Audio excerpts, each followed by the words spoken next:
Welcome friends. आज मैं आपको बताने जा रहा हूँ कि एक रिलेशनशिप कंसल्टेंट आपके सफरिंग को कैसे मिटाता है। देखिए, आपके आंखों में कभी छोटा सा बाल गया होगा, आपने उंगली से निकालने की कोशिश की होगी, नहीं निकलता। फिर हाथों से ऐसे आंख मलते हो, आंख लाल हो जाती है, आंखों से पानी आ जाता है, लेकिन वो बाल नहीं निकलता। लेकिन जैसे ही आप आईने के सामने जाते हो तो आप आपकी उंगली से या कर्चीफ से उसे आसानी से निकाल सकते हो। यही चीज़ रिलेशनशिप कंसल्टेंट करता है।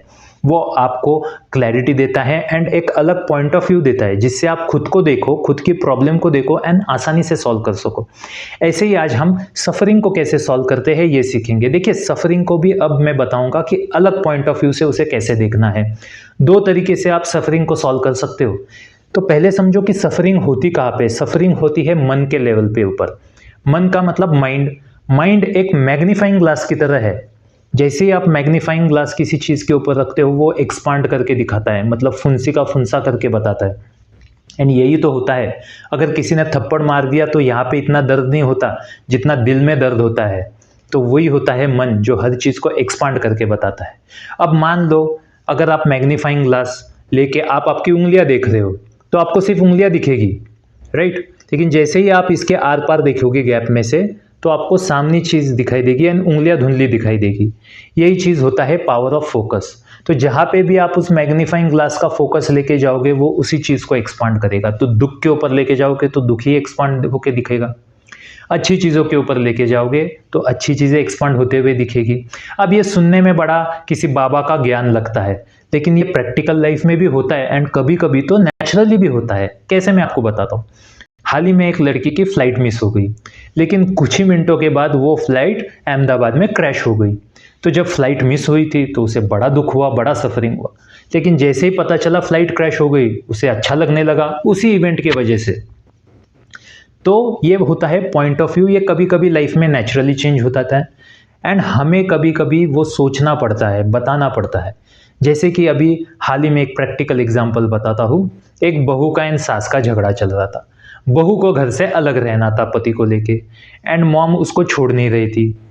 अब मैंने उन माँ को या फिर इन लॉज को समझाया कि देखिए, अगर उनका झगड़ा चलते रहा, फिजिकल फाइट्स हो रही है, डिवोर्स तक गया, तो आपको डोमेस्टिक वायलेंस के अंदर वो जेल में भी डाल सकती है।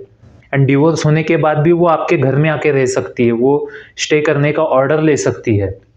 तो आपका बहुत बड़ा नुकसान हो सकता है। उस नुकसान होने से पहले आप उनको अलग रहने दो, तो वो खुश रहेंगे। एंड अलग रहना मतलब कहीं दूर जाना नहीं, बाजू के घर में रखो, एक फ्लोर छोड़ के रखो, एक विंग छोड़ के रखो, एक बिल्डिंग या एक गली छोड़ के रखो। वहां से भी वो आपकी सेवा तो कर ही सकता है। एंड वैसे भी बच्चा क्या सेवा करता है, आजकल बच्चों से बेडशीट ठीक नहीं हो रही, तो वो डॉक्टर, नर्सेस या मेड सर्वेंट्स ही सेवा करते हैं, वो बस फैसिलिटेट करेगा। एंड आपको कभी उसको विजिट करना है, नातों पोतों को मिलना है, तो वो भी आप कर सकते हो। तो दोनों का मैंने प्रॉब्लम सॉल्व किया कि देखिए, और भी बुरा हो सकता था।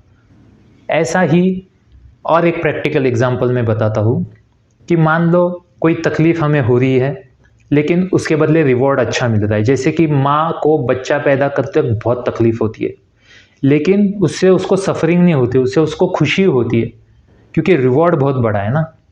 ऐसा ही एक कपल था, तो उन्हें मैंने बताया कि वाइफ को मैंने बताया, देखिए, अगर आप अलग से रहते हो तो आपको रेंट देना पड़ेगा, लेकिन वही अगर आप थोड़ा सा सास ससुर को नमस्ते करते हो, थोड़ा सा चाय पानी पूछते हो, वो भी वीकेंड्स में कभी कभार, तो वो खुश रहेंगे आपके साथ। एंड आपको अलग रहने की ज़रूरत नहीं है।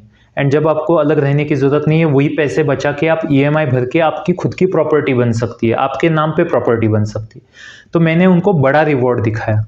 तो इन दो तरीके से प्रॉब्लम सॉल्व होती है सफरिंग की, कि रिवॉर्ड बड़ा हो, जैसा कि कोई एग्जाम में बहुत पढ़ाई कर रहा है, आईएएस निकल रहा है, आईआईटी आईएम्स निकल रहा है, तो वो सफरिंग पैसा वसूल है ना।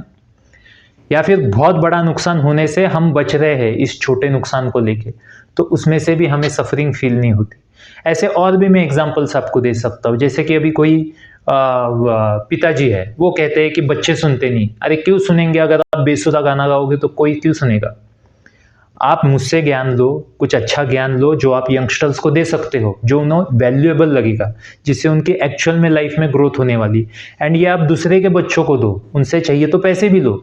जब बच्चा देखेगा कि मेरा पिताजी दूसरे के बच्चों को ज्ञान दे रहा है, वो भी पैसे भी मिल रहे हैं उनको, तो मैं ही क्यों ना ज्ञान लूँ।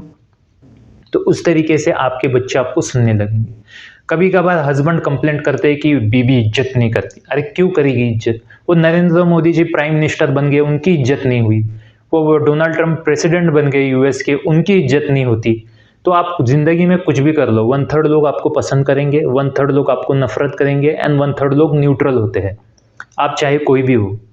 तो पत्नी से रिस्पेक्ट की एक्सपेक्टेशन ही क्यों करना जब दुनिया में प्राइम मिनिस्टर होने के बाद भी वो नहीं हो रही। अरे सचिन भी 99 पे आउट होता है ना, तो उसे भी बैट पकड़ना सिखाते, उसको भी ह्यूमिलेट करते हैं लोग। तो आपको क्या करना है, आपको मुझसे कोचिंग ट्रेनिंग लेनी है कि बीवी को कैसे खुश करे, कैसे रिलेशनशिप अच्छा करे, कैसे इमोशनल इंटेलिजेंस बढ़ाए, कैसा कम्युनिकेशन अच्छा करे, तो आप सफरिंग से दूर हो सकते हो। तो ये तरीका मैंने आपको बताया। आई होप मेरी वीडियो आपको अच्छी लगे। अगर अच्छी लगे तो लाइक कीजिए, शेयर कीजिए, सब्सक्राइब कीजिए।